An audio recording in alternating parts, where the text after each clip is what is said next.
Assalamualaikum warahmatullahi wabarakatuh. Perkenalkan, nama saya Ridwan Tajudin, NIM 1120091. Di sini saya akan mempresentasikan materi tentang peradilan pada masa Khulafa al-Rasyidin. Yang pertama, siapakah Ali bin Abi Thalib?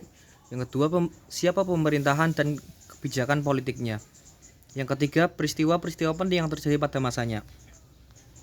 Biografi Ali bin Abi Thalib. Nama lengkapnya ialah Ali bin Abi Thalib bin Abdul Muthalib bin Hashim bin Abdul Mabaf al-Hashimi al-Quraisy. Dilahirkan 10 tahun sebelum Nabi menjadi Rasul. Ia lahir di Mekah pada tahun 603 Masehi dan wafat di Kufah pada 17 Ramadan 20 Hijriah atau 24 Januari 661 Masehi. Beliau merupakan khalifah keempat. Ia adalah sepupu dari Nabi Muhammad SAW yang kemudian menjadi menantunya.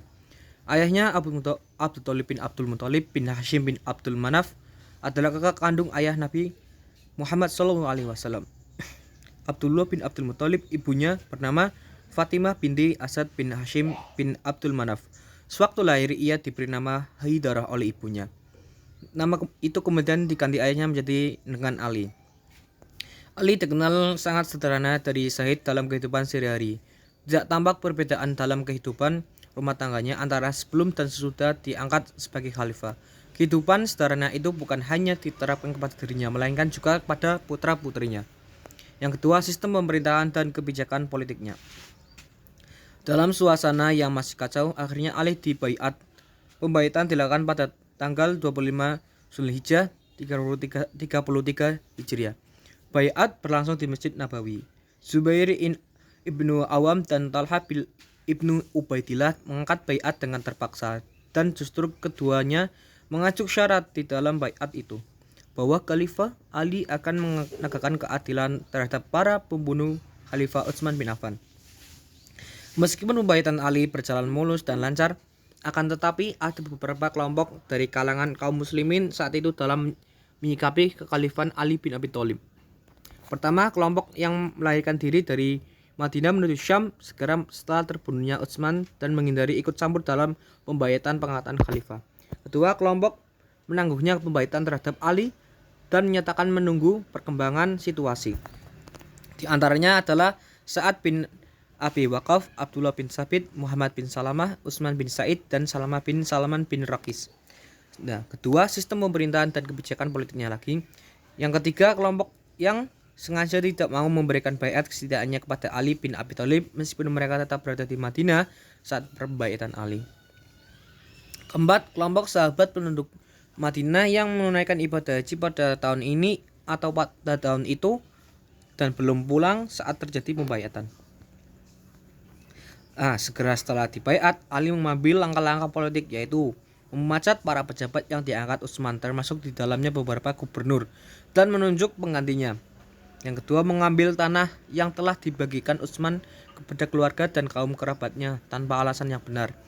Yang ketiga, memberikan kepada kaum muslimin tunjangan yang diambil dari Baitul Mal, seperti yang pernah dilakukan oleh Abu Bakar. Pemberian dilakukan secara merata tanpa membedakan sahabat yang lebih dahulu masuk Islam dan yang masuk belakangan.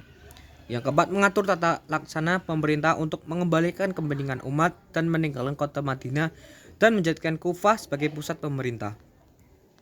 Ketiga, peristiwa-peristiwa penting yang terjadi, yaitu yang pertama, Perang Jamal. Tahun 35 Hijriah atau 6056 Masehi. Akan tetapi, Khalifah Ali belum juga memperlihatkan sikap yang pasti yang menegakkan hukum sepanjang syariat Islam terhadap para pembunuh Khalifah Utsman. Selain itu, Perang Jamal juga dikenal dengan nama lain Perang Basra karena terjadinya di Basra atau di Irak. Pemicu utama Perang Jamal adalah adanya adu domba oleh seorang tak bertanggung jawab pada pasukan Ali bin Abi Thalib dengan pasukan yang berpihak pada Aisyah. Padahal saat itu keduanya berusaha bekerja sama untuk mengusut pembunuhan yang menimpa Utsman bin Affan. Zubair dan Talha terbunuh, sedangkan Aisyah ditahan dan dikirim kembali ke Madinah. Yang kedua yaitu Perang Siffin. Pasukannya bertemu dengan pasukan Muawiyyah di Siffin. Pertempuran terjadi di sini yang dikenal dengan nama Perang Siffin. Perang ini diakhiri dengan tahkim, arbitrase, atau arbitrase. Tapi tahkim ternyata tidak menyelesaikan masalah, bahkan menimbulkan golongan ketiga Al-Khawarij. Orang-orang yang keluar dari barisan Ali, akibatnya di ujung masa pemerintahan Ali, umat Islam terpecah menjadi tiga kekuatan politik, yaitu Muawiyah Syiah, pengikut Abdullah bin Saba al-Yahudi yang menyusup pada barisan tentara Ali, dan Khawarij, yaitu orang-orang yang keluar dari barisan Ali. Keadaan ini tidak menguntungkan Ali. Munculnya kelompok Khawarij menyebabkan tentaranya semakin lemah, sementara posisi Muawiyah semakin kuat. Lah, pada tanggal 2000 Ramadan 40 Hijriah 660 Masehi, Ali terbunuh oleh salah satu seorang Khawarij, yaitu Abdullah bin Muljam. Terima kasih. Wassalamualaikum warahmatullahi wabarakatuh.